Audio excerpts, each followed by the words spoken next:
everyone, it's Bianca Cordero, registered dietitian and sports nutritionist for Mindset First. Today we're going to be talking about bowel health and what you can do to improve your gut health.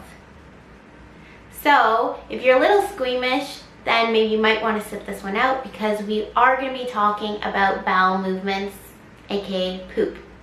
But otherwise, stick around. Alright guys, so there are a couple things we're going to go over briefly in this video. So the first thing we're going to be talking about is fiber, and then we're going to be talking about prebiotics and probiotics.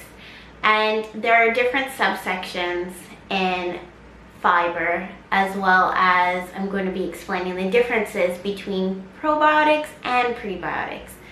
Okay, so let's get into it. So under the umbrella of fiber, we have our insoluble fibers and our soluble fibers. So insoluble fibers are exactly what their name says they are. They're insoluble, so they don't dissolve well within the digestional tract. And so what that means is that they stay pretty whole. So as you chew them, that's pretty much the way they look when they come out. But basically, you can get these from things like leafy greens, and you can also get them from like skin of fruit. And they're really great because they draw water into the digestional tract, they scrape the lining of the digestional tract, and they kind of help you clear things out and keep your bowel movements soft. Okay, so now we're going to talk about soluble fiber. Soluble fiber is fiber that dissolves in the digestional tract and acts kind of like a bulking agent.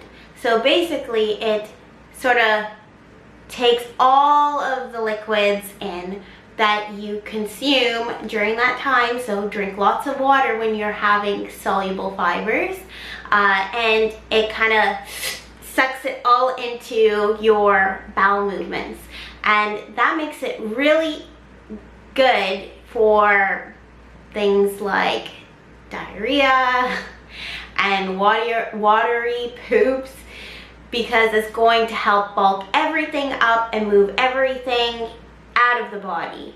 It's also great for your cardiovascular health too, because it actually can help draw in the cholesterol that's within your digestional tract into bowel movements and let it exit the body.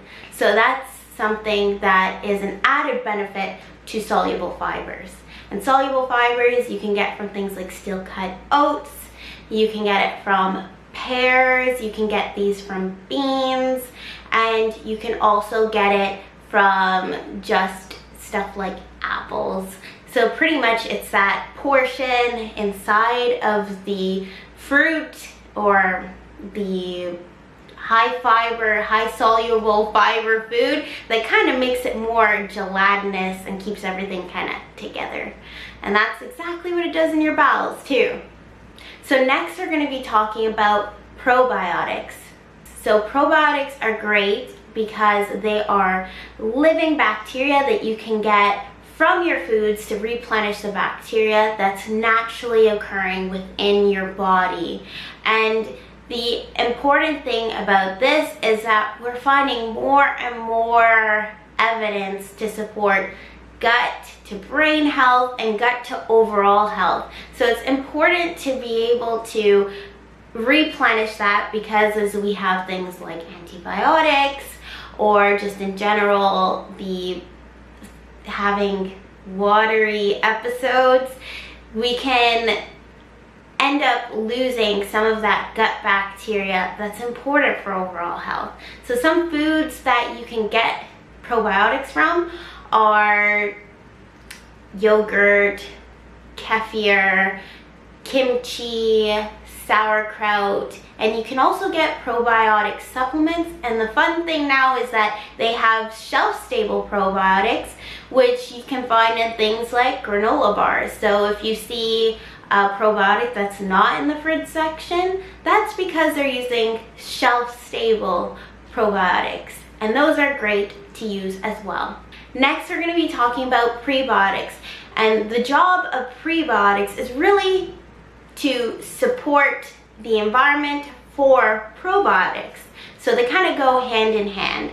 So the prebiotics allow the environment of your digestional tract to be optimal for probiotics to thrive and survive.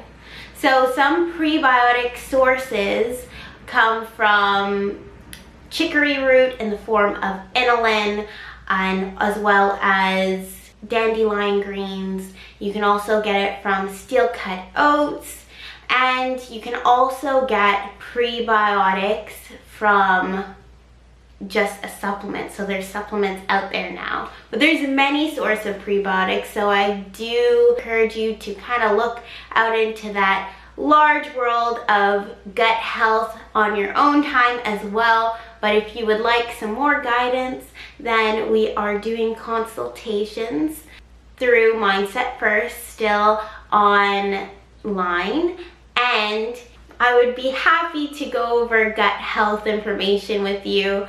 So I hope this helped, and again, if you have any questions, you can leave them in the comments below. But otherwise, everybody stay safe, stay healthy. Bye, see you next time.